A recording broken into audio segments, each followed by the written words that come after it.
자, 오늘 시편 31편을 우리가 이렇게 볼 텐데요. 시편 31편은 다윗이 어떤 고난을 받을 때 그 고난의 원인이 자기의 죄 때문이다라는 것을 고백하면서도 그 죄로 인해서 여러 자기의 대적들이 자기를 비방하는 그런 상태에서 하나님께 도움을 구하고 그 하나님께 도움을 구한 것에 대한 응답으로서 하나님이 다윗의 죄를 용서하시고 다윗을 새롭게 이렇게 다시 세우시는 그런 것들을 찬양하는 그런 내용을 담고 있습니다. 우리가 어떤 하나님 앞에 죄를 짓고 우리가 어떤 연약함 때문에 쓰러지고 또 세상 가운데 이렇게 낙심하게 되고 실패하게 되고 그럴 경우가 분명히 있단 말이죠. 그게 어떤 나로부터의 어떤 원인, 그러니까 나의 실수라든지 나의 죄성이라든지, 그래서 하나님 앞에 부끄러운 죄를 짓고 난 다음에 거기서 이제 헤어나지 못하는 그런 경우가 많이 있죠. 그런데 그럴 때 사탄은 어떻게 합니까? 우리를 계속해서 죄책감에 빠지게 만들고, 그래서 결국 하나님을 멀리하게 만들고 하나님으로부터 멀어지게 하는 게 사탄이 우리한테 주는 시험이라고 그랬잖아요. 그런데 하나님께서는 그런 어떤 죄책감으로부터 빨리 우리에게 벗어나라고 말씀하세요. 만약에 하나님께서 그런 죄책감을 우리에게 주신다 하면 우리는 못 삽니다. 죄책감에서부터 빨리 벗어나지 않으면 그 죄책감이 결국은 어떻게 가는가? 결국 자꾸 하나님으로부터 멀어지게 만들고 하나님을 결국 떠나게 만들어요. 그래서 그 죄의식, 죄책감 이런 거로부터 자유로워져야 되는데 우리 예수 믿는 사람들이 유난히 이런 부분에 대해서 한번 죄를 짓고 이렇게 쓰러지면 낙심해서 그냥 다른 쪽으로 가는 사람들이 많아요. 아예 떠나버리는 사람들이 많다고요. 그럼 도대체 그 사람들의 믿음은 도대체 뭔가? 그러니까 그 믿음의 근거가, 우리 믿음의 근거가 죄사함과 용서로부터 시작된 게 아니라 다른 어떤 근거에 있다라는 거죠. 그렇게 하나님을 떠나는 사람들의 경우를 보면. 그래서 우리의 그 믿음의 근거가 뭐냐? 예수님께서 우리의 죄를 이미 사하셨다. 하나님께서 우리의 죄를 다 예수님의 십자가를 통해서 다 사해 주셨다는, 거기서부터 우리의 믿음의 근거가 시작돼요. 그래서 예수 그리스도가 우리 믿음의 토대라고 그러잖아요. 주는 그리스도시요 살아계신 하나님의 아들입니다라는 그 고백이 우리 신앙 고백이 말이죠. 거기서부터 시작해서 우리가 믿음의 집을 지어간단 말이죠. 이걸 여러분 기억해야 됩니다. 죄를 졌을 때 그 죄사함의 은혜를 빨리 생각하고 거기서부터 벗어나야 돼요. 자, 오늘 여기 31장 1절에 31편 1절에 여호와여 내가 주께 피하오니 나를 영원히 부끄럽게 하지 마시고 주의 공의로 나를 건지소서.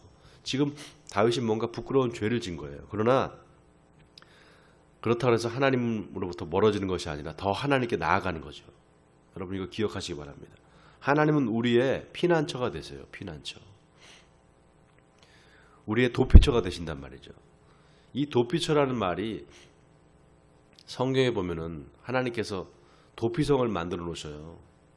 여러분 그 구약 시대에 도피성이 왜 있는지 아시죠? 죄를 진 사람이 어쨌든 간에 그 죄를 부지 중에 짓거나 또 무의식 중에 지었거나 그랬을 경우에는 그 사람을 구제해 줄 수 있는 그런 방법을 하나님께서 제시해 놓으셨어요. 빨리 도피성으로 가면 돼요. 왜 그런가? 왜 도피성이 필요한가 하면은 이 죄에 대해서 사람들이 자력구제를 한단 말이죠. 자력구제. 그러니까 내가 어떤 누구한테 피해를 당했어. 그러면 내 스스로 그 피해를 안 갚음하기 위해서 구제를 하려고 그런단 말이에요. 자력구제를. 근데 그렇게 하면 안 되는 거예요. 하나님께 맡게 되는 거죠. 그리고 정당한 재판을 받고 그 재판 절차에 의해서 죄를 받게끔 해줘야 되는데 그렇지 않고 자력구제를 하기 시작하면 어떻게 됩니까? 내가 어디 다쳐서 눈을 다쳤어요. 누가 나를 때려서. 그러면은 눈에는 눈 이런 율법이 있잖아요. 그 눈에는 눈이라는 율법이 그냥 눈을 다치게 했으면 눈만 다치게 해야지 그 사람 죽이면 안 된다 이 말입니다. 사람이 눈을 다치면요. 그 사람의 간테 가서 눈만 해야 하는 게 아니에요. 가서 죽여버리려고 그러지. 보통 인간이 그렇게 악하고 그런 죄성이 있단 말이죠. 그러니까 그런 도피성을 주는 건데 이 도피성이라는 게 굉장히 중요해요. 하나님께서 왜 도피성을 마련해 놓으셨을까? 우리로 하여금 그 죄를 우리 스스로 갚지 않게끔 원수를 스스로 갚지 않게끔 그렇게 우리를 이제 인도하시는 거죠. 그리고 여기서 주께 피하오니라고 할 때 그 피한다라는 게 도피처라고 말씀드렸는데 그게 현실 도피를 얘기하는 게 아닙니다. 여러분 이건 구분하셔야 돼요. 하나님께 가라는 거지 하나님께 의지하라는 얘기지 현실을 도피하라는 얘기가 아니죠. 자, 그 다음에 영원히 부끄럽게 하지 마시고 이렇게 나와 있습니다. 영원히 부끄럽게 하지 말아달라. 여러분 이 부끄러움이라는 게 죄로부터 비롯됩니다. 죄의 결과가 부끄러움이에요. 근데 그 부끄러움이 어떻게 바뀌느냐면 나중에 두려움으로 바뀝니다.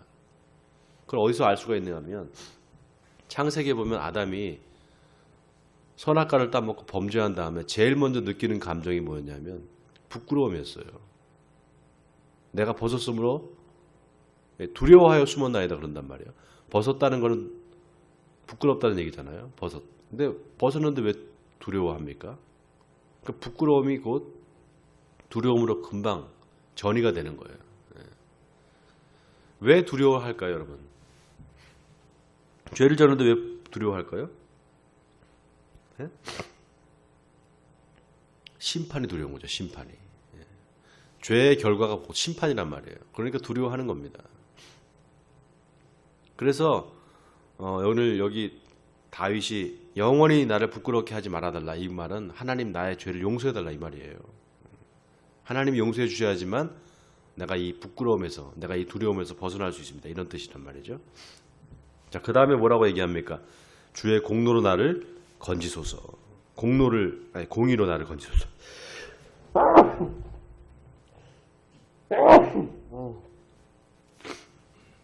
죄송합니다. 아유, 갑자기 재채기가 나네. 주의 공의, 하나님의 공의를 바라는 거죠. 심판자이신 하나님. 심판자이신 하나님은 공의로우신 하나님이십니다. 이걸 지금 이야기를 하고 있는 겁니다. 자, 더 넘어갈게요. 31장 2절에 내게 귀를 기울여 속히 건지소서. 내게 견고한 바위와 구원하는 산성이 되소서. 주는 나의 반석과 산성이시니 그러므로 주의 이름을 생각하셔서 나를 인도하시고 지도하소서. 그들이 나를 위하여 비밀이 친 그물에서 빼소서. 주는 나의 산성이시니이다. 이제 하나님께 자신의 죄를 고백하면서 그 죄로부터 빨리 벗어나게 해달라. 그 죄책감으로부터 자유롭게 해달라. 이렇게 지금 간구하고 있는 겁니다. 자, 그 다음에 내가 나의 영을 주의 손에 부탁하나이다.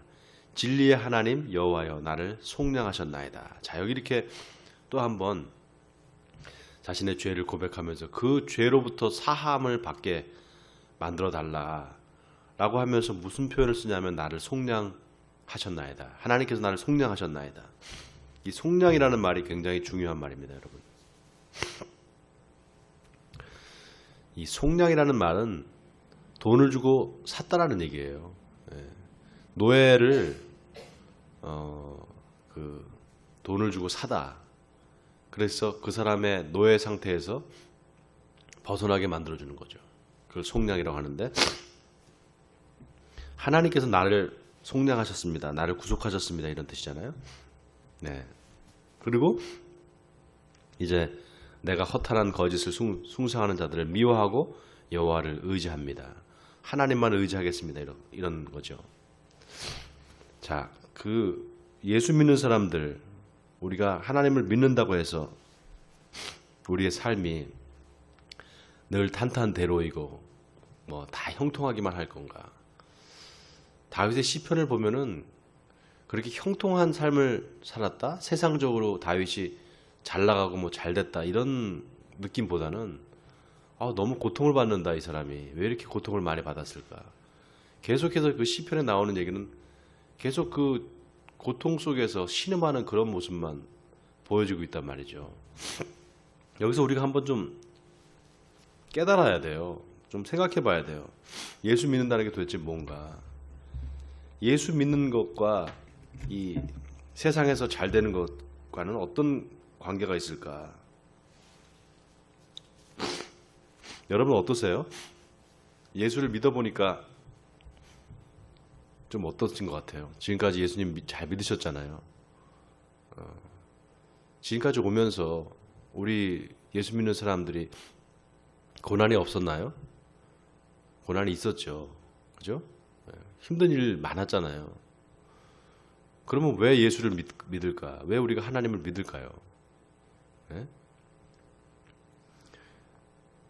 하나님을 믿는 자의 삶이 결코 녹록지가 않습니다. 늘 고난이 있어요. 늘 고난이 있단 말이죠.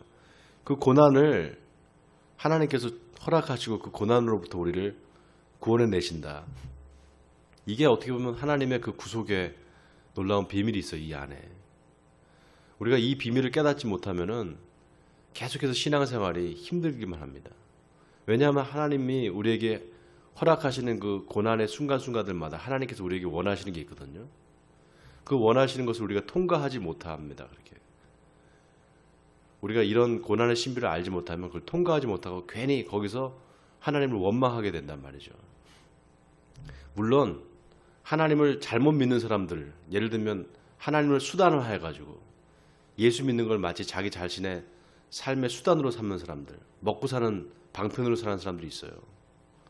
하나님을 이용하는 사람들이죠. 여러분, 우리 예수 믿는 사람들 중에 대한민국에 많은 한국의 교회들이 있잖아요. 근데 많은 교회들 중에 그 교인들 사이에 하나님을 믿는 것을 자기들 삶의 방편으로 삼는 사람들이 많이 있어요. 예를 들면 장사하는 사람은 큰 교회에 갑니다. 큰 교회에 가서 성도들과 관계를 잘 맺어요. 뭘 위해서? 자기 가족 그 장사를 위해서, 자기 가교 그 점포 잘 되게 하기 위해서. 어떤 사람, 보험하는 사람은 보험 회사에 다니는 사람은 큰 교회 가갖고 보험 좀 고객을 늘리기 위해서 교회 다니는 사람 많습니다. 그런 비본질적인 거 빼고 말이죠. 그거는 온전한 신앙이 아니에요. 예수 팔아서 장사하는 사람들이지. 정말 그 신앙의 깊은 데로 들어가서 신앙생활을 하다 보면 고난을 받게 되고 그 고난 가운데 하나님을 다시 찾게 돼요. 고난 가운데 하나님을 떠나는 게 아니야. 고난 가운데 자꾸 하나님을 더 찾게 된단 말이죠. 거기에 우리 믿는 사람들, 우리 신앙인들의 구원의 비밀이 있어요. 우리가 고난 가운데 계속해서 그 믿음을 잃지 않고 계속 그 하나님께 더 가까이 가는 그 최종적인 결과가 뭐냐? 바로 믿음의 결국이 그럼 뭐냐? 영혼의 구원이거든요. 베드로 사도가 그렇게 말합니다. 믿음의 결국 곧 영혼의 구원을 받음이라. 자, 여기 보세요. 5절에 보면 다윗이 나의 영을 주의 손에 부탁하나이다 이렇게 말합니다. 나의 영을. 하나님 내 영혼을 구원해 주시옵소서. 나를 속량하셨습니다. 이렇게 말하잖아요. 나를 구원해 달라는 거죠.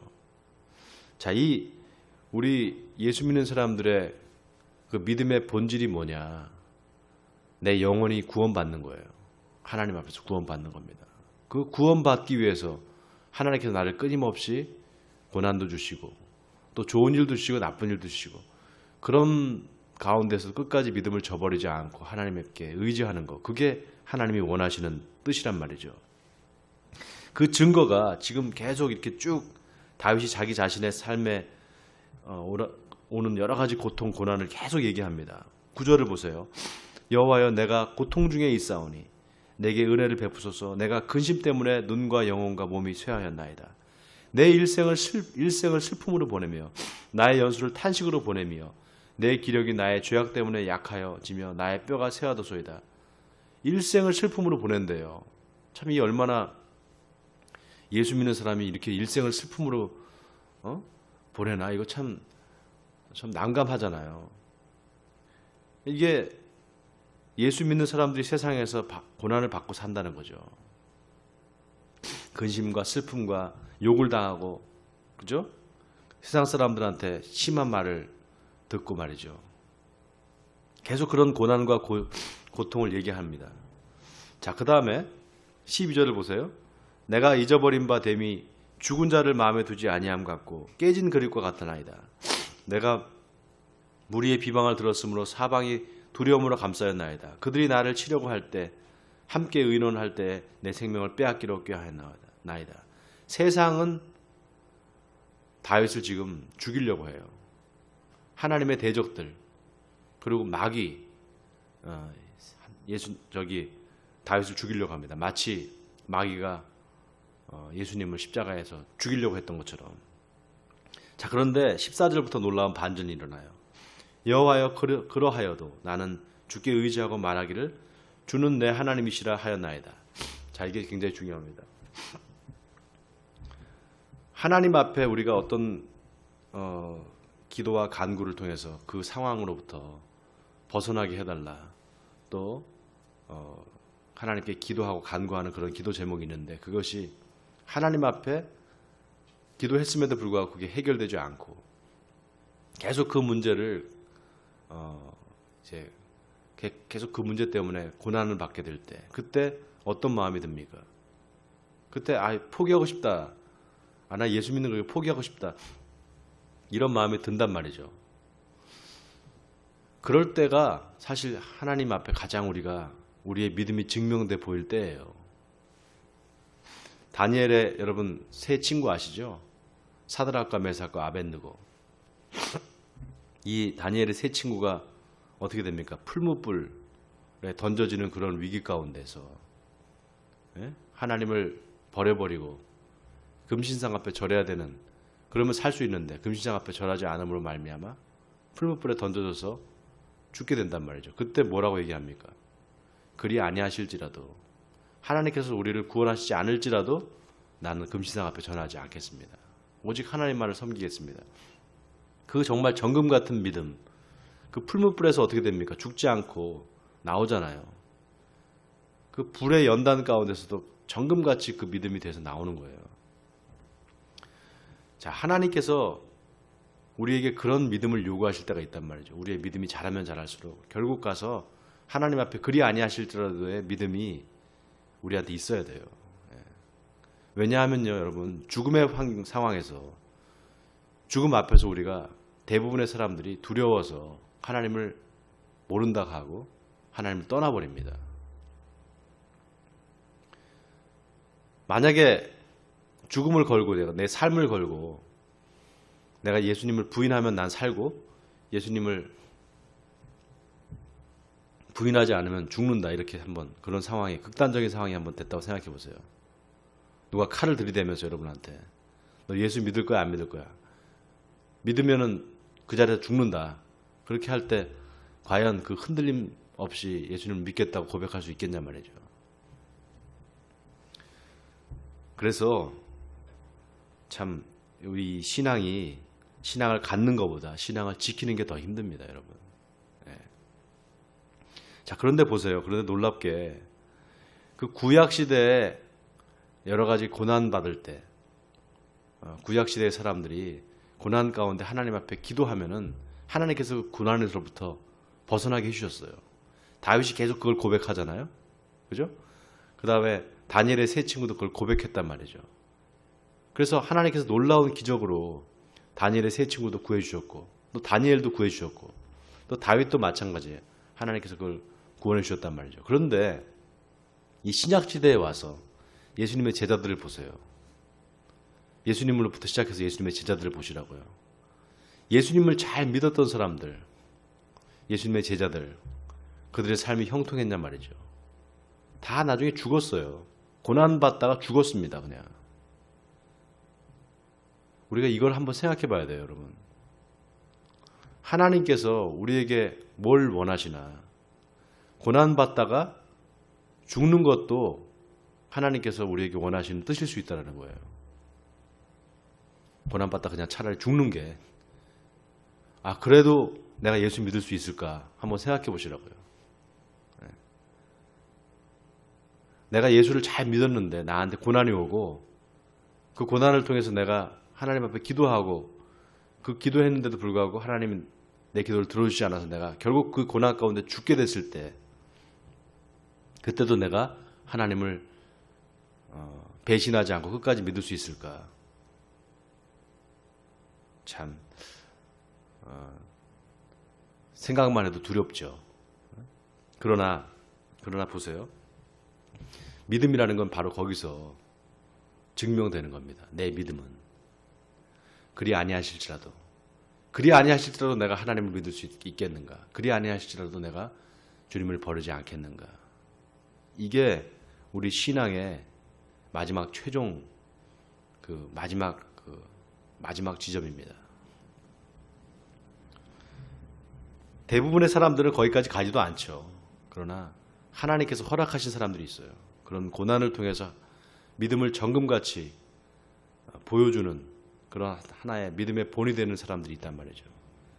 그런 사람들, 예수님의 제자들과 같은 사람들, 바울과 같은 사람들, 그런 사람들을 통해서 그 믿음의 최종적인 그 모습을 우리에게 보여주시는 거예요. 자, 오늘 말씀을 정리하겠습니다.